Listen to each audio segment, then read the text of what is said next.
सच ही कहा किसी ने कि यदि प्रभु आपकी प्रार्थना नहीं सुन रहा तो इसका मतलब ये नहीं कि वो आपकी बात नहीं पूरी करना चाहता। इसका मतलब ये है कि उसके पास आपकी प्रार्थना से भी सुंदर एक और प्लान है जो वो आपको देना चाहता है। इसमें देरी हो रही है। जी हाँ, आज आपको एक छोटी सी कहानी सुनाते हैं। एक बार की बात है, एक चिड़िया जो थी वो अपने 3 बच्चों को लेकर उड़ती हुई एक नदी के पास पहुंची। उस नदी के किनारे बहुत सारे पेड़ लगे हुए थे। चूंकि गर्मी का मौसम था तो वो एक ऐसी ही जगह की तलाश में थी कि जहाँ नदी हो, पेड़ किनारे लगे हो, जिससे ठंडक हो और वो अपने परिवार के साथ, अपने बच्चों के साथ वहाँ खुशी खुशी रह सके।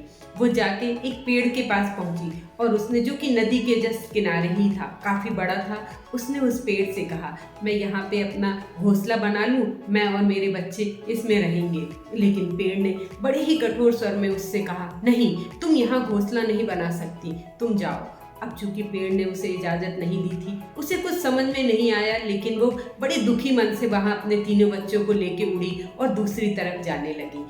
पेड़ जो है उसको देख रहा था, उसे मन ही मन बहुत गुस्सा भी आ रहा था कि कैसा पेड़ है, इतना बड़ा पेड़ है, अगर मैं अपना घोंसला बना के रह लेती तो इसका क्या बिगड़ता। लेकिन कोई बात नहीं, वो नदी के दूसरे किनारे पर पहुंची और उसने एक पेड़ से इजाज़त मांगी जो कि उससे छोटा था।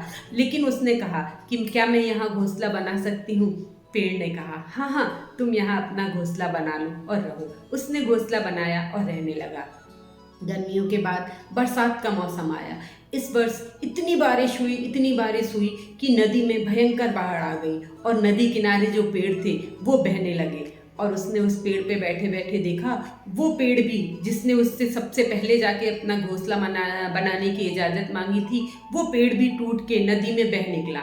और जब वो पेड़ उसके पास से निकला तो चिड़िया ने कहा, देखा तुम्हारा क्या हर्ष हुआ, मैंने तुमसे कहा था कि मैं घोंसला बना लूं, लेकिन तुमने मेरा दिल दुखाया, मेरे बच्चों को आशा नहीं दिया।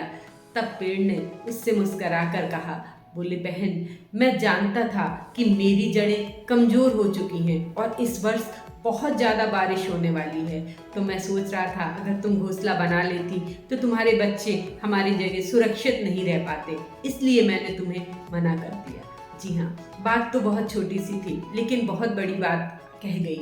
हमारे जीवन में भी जब कभी भगवान हमारी नहीं सुनते तो हमें ऐसा लगता है कि भगवान नहीं सुन रहे हैं, क्या होगा। लेकिन हो सकता है वो आप जो सोच रहे हो उससे बेहतर आपको कुछ देना चाहते हो। या फिर कभी कभी घर में हमारे बड़े बूढ़े बुजुर्ग या हमारे साथी ही हमसे किसी चीज़ के लिए मना करते हैं तो हमें उनके ऊपर बड़ी गुस्सा आता है कि वो ऐसा क्यों कर रहे हैं। लेकिन हम ये नहीं जानते कि उनकी ना के पीछे या उनके मना करने के पीछे कारण क्या है।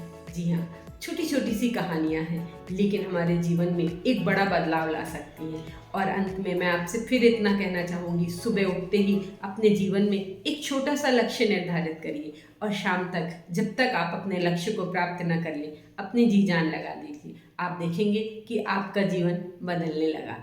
फिर मिलेंगे आपसे एक नई सोच, एक नई कहानी के साथ। मैं नीला।